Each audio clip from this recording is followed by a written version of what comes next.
Senhoras e senhores, sejam bem-vindos ao canal. Nós estamos começando hoje uma série sobre o vinho.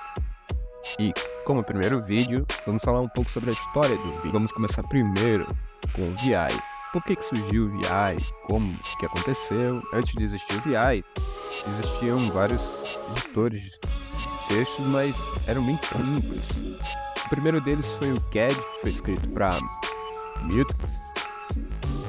E depois Ken Thompson, nada mais nada menos, escreveu um editor de texto chamado Edge, que até hoje existe em Unix. Talvez na sua distro Linux não exista, mas se você digitar no terminal MED, você vai ter a main page do editor de texto dado a linha, né? Que é um editor de texto voltado à edição por linha. É claro que para Ken Thompson, que estava familiarizado com o CAD, que também era um editor de texto em linha, foi sensacional. Ele pôde utilizar bastante no Unix, né? Quando Ken Thompson foi para Berkeley, que levou uma versão de um compilador de Pascal para Unix, Billy Joy, que era da Universidade de Berkeley, teve dificuldade para utilizar o compilador. E o que ele precisou fazer? Ele precisou mexer no código-fonte. E aí, qual era o editor de texto que existia? O ED, o editor de texto baseado em linha de comando. Experiência horrível, né? Horrível. Mas aí existiu outro cara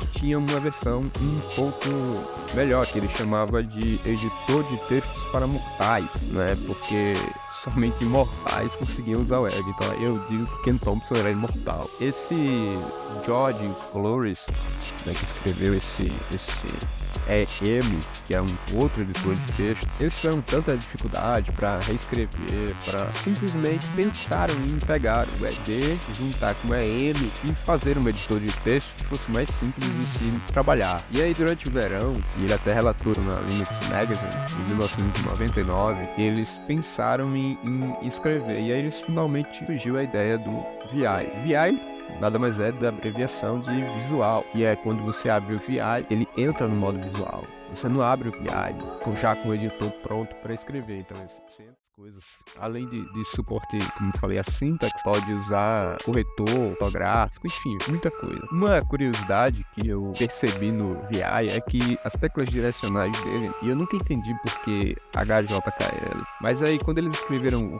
primeiro port para uma máquina chamada ADM3, direcionais que ficam no teclado são justamente dessas letras, né? HJKL. O VI trouxe uma mudança significativa. Depois que ele foi implementado na segunda versão do BSD, ele revolucionou o modo como se escreve, né? O Vim, que foi depois escrito por Bre Mulliner para uma máquina, era um Amiga, ele conseguiu escrever um baita do editor que é utilizado até hoje e referenciado.